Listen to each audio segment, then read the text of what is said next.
Hai Positive People, kita kembali melanjutkan seri pengajaran kita dalam Matius pasal 19. Kali ini kita mengambil perikop pertama, ayat pertama sampai 16.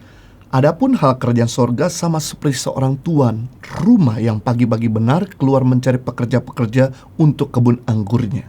Setelah ia sepakat dengan pekerja-pekerja itu mengenai upah sedinar sehari, ia menyuruh mereka ke kebun anggurnya. Kira-kira pukul 9 pagi, ia keluar pula dan dilihat ada orang lain menganggur di pasar. Katanya kepada mereka, "Pergi jugalah kamu ke kebun anggurku, dan apa yang pantas akan kuberikan kepadamu." Dan mereka pun pergi. Kira-kira pukul 12 dan pukul 3 petang, ia keluar pula dan melakukan yang sama seperti tadi.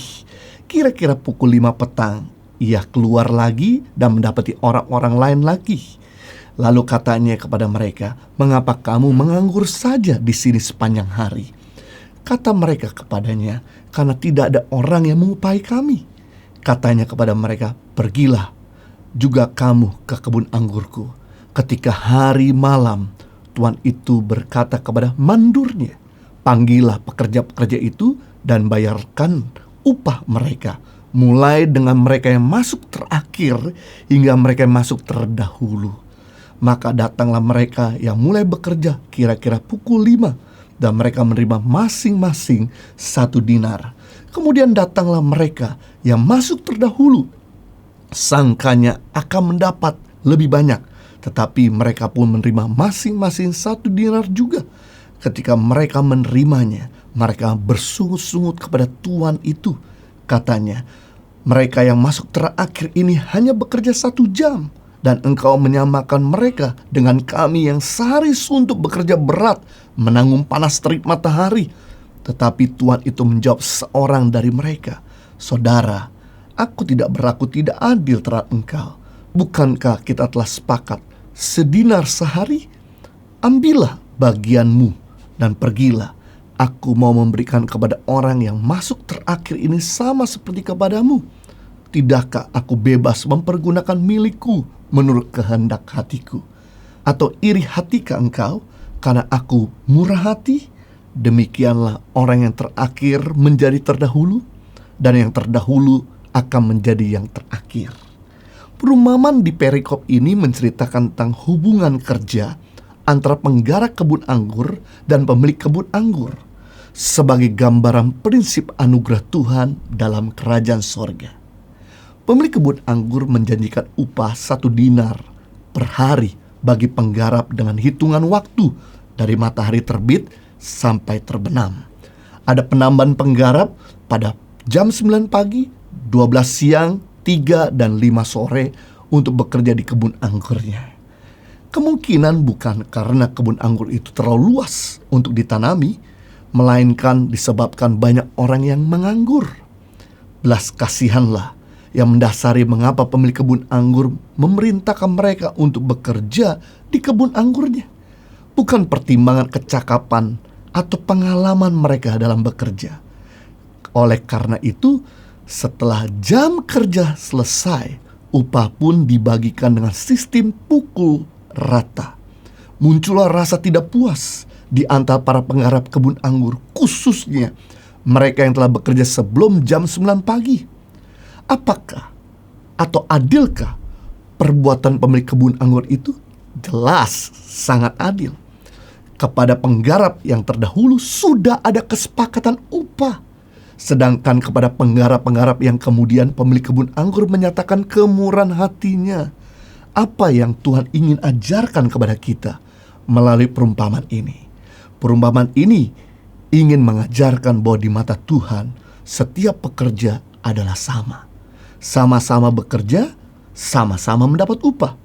Namun orang yang terakhir bisa saja menjadi terdahulu karena ia melayani dengan sepenuh hatinya dan bukan karena upah.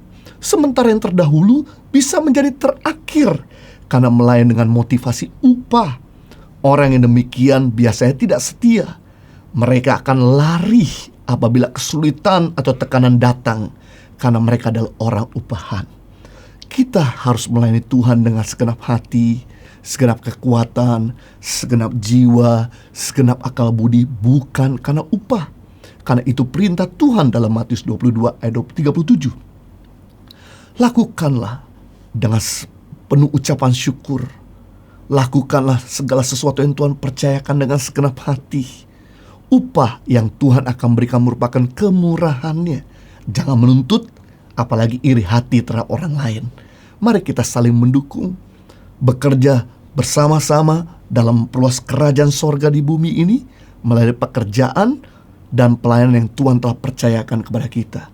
Kita lihat perbedaan antara orang yang bekerja karena upah dengan orang yang bekerja dengan segenap hati. Orang yang bekerja karena upah biasa hitung-hitungan waktu. Begitu jam kerja selesai langsung berangkat, walaupun kerjaan belum tuntas. Di kontak after hours setelah jam kerja tidak direspon. Tapi orang yang bekerja dengan segenap hati, pasti tugas yang diberikan dia bisa selesaikan dengan yang terbaik.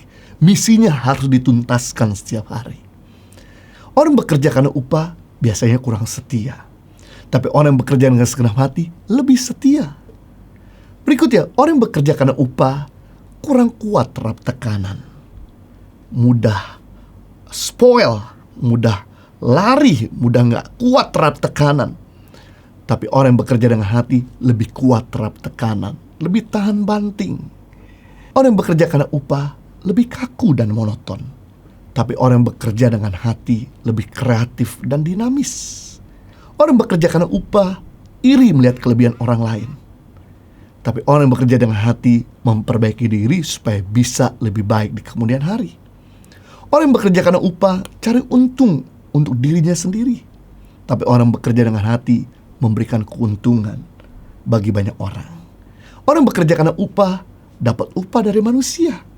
Tapi orang yang bekerja dengan hati mendapatkan upah dari Tuhan dan manusia. Orang yang bekerja karena upah yang terdahulu menjadi kemudian. Tidak ada promosi, melainkan mengalami downgrade. Tapi orang bekerja dengan hati yang terkemudian menjadi terdahulu, mendapatkan promosi demi promosi. Perhatikan, Tuhan kita adalah Tuhan yang melayani di bumi dengan segenap hati, bukan karena upah.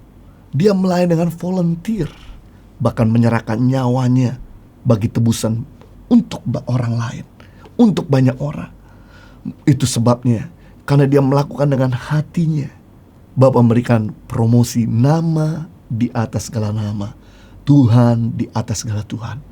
Orang yang bekerja dengan segenap hati, atau orang yang bekerja volunteer bukan karena upah, biasanya value-nya lebih tinggi. Kenapa?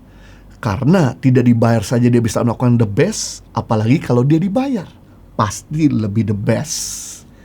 Saya pelajari dari pengalaman dan kesaksian hidup saya, di mana ketika saya melayani Tuhan sejak Oktober 1992, berarti sejak Oktober 92 sampai hari ini sudah 28 tahun saya melayani Tuhan. Dimulai dari gulung-gulung kabel, ngangkat sound system, operate sound system, operate multimedia, bahkan nata panggung, cuci mobil gereja, jadi supir hamba-hamba Tuhan, melayani singer, WL, ketua komsel, melayani firman Tuhan. Kami lakukan dengan segenap hati dan lakukan dengan volunteer tanpa mendapatkan persembahan ataupun gaji. Yang menarik dan luar biasa, ketika saya melakukannya dengan segenap hati, skillnya mulai berkembang, ketajamannya mulai terlihat, urapan Tuhan mulai terasa. Dan ketika saya pindah ke Australia tahun 1996, saya bekerja mulai dari nol di sebuah department store. Walaupun bahasa Inggris terbata-bata, tapi saya mulai bekerja karena udah terbiasa bekerja tanpa dibayar, nggak hitung-hitungan waktu. Saya melakukan dengan segenap hati, bahkan overtime sekalipun udah dibayar, nggak digaji, nggak ada tambahan, saya lakukan dengan segenap hati. Nggak lama setelah itu, pimpinan manajer departemen store melihat dan mulai mempromosikan. Saya pindah lagi ke tempat lain, mulai dari nol, dengan bahasa Inggris yang terbatas. Tapi kemudian karena saya melakukan dengan segenap hati, tanpa hitung-hitungan waktu, pekerjaan yang saya lakukan harus di-deliver dengan yang terbaik. Akhirnya mendapatkan promosi demi promosi. Saya coba mulai usaha juga, mulai dari nol, karena udah terbiasa kerja di di ladang Tuhan tanpa dibayar. Ketika kami bekerja, apalagi punya usaha sendiri, no wonder akhirnya Tuhan mulai promosikan saya menjadi salah satu adalah orang terbaik dalam usaha di usia yang cukup muda pada waktu itu. Dan ketika saya kembali ke Indonesia untuk melayani di Indonesia, kami melakukan dengan segenap hati. Walaupun saya punya gaji besar dan tinggi di Australia, kami lepaskan semua itu. Kami mulai dari nol, melayani dengan volunteer. Saya mulai melayani dari desa-desa, daerah-daerah, mulai membagikan apa yang kami punya kepada orang yang tidak punya. Gak lama setelah itu, hari ini pelayanan itu berkembang sampai seluruh Nusantara, dan Yayasan Pengharapan boleh berdiri, dan Impact Community Indonesia boleh juga berdiri sampai hari ini. Kita bisa melihat karya Tuhan yang begitu luar biasa, kemurahan Tuhan begitu luar biasa ketika kita mulai melayani dengan segenap hati kita, bukan karena upahan. Kolose 3:23, apapun juga yang kamu perbuat, perbuatlah dengan segenap hatimu seperti untuk Tuhan dan bukan untuk manusia. Ketika kita melakukan segala sesuatu dengan segenap hati, bukan seperti untuk manusia, tapi untuk Tuhan, maka yang terjadi, hati Tuhan disenangkan, maka Dia akan menggerakkan siapa saja untuk memberkati kita. Di masa pandemik ini, saya betul-betul merasakan ada kemurahan-kemurahan hati Tuhan, di mana Tuhan menggerakkan siapa saja untuk bisa kontribusi terhadap kami, satu keluarga, ataupun ke pelayanan Tangan Pengharapan. Sungguh luar biasa. Saya mau encourage buat setiap kita, mari kita yang bekerja, kita melayani Tuhan, lakukanlah pelayanan pekerjaan kita dengan segenap hati. Jangan bersungut-sungut dan berbantah-bantah, bukan karena upahan. Maka kemurahan hati Tuhan akan dicurahkan kepada kita, sehingga kita boleh mengalami from glory to glory, success to success, victory to victorious. Tuhan Yesus memberkati.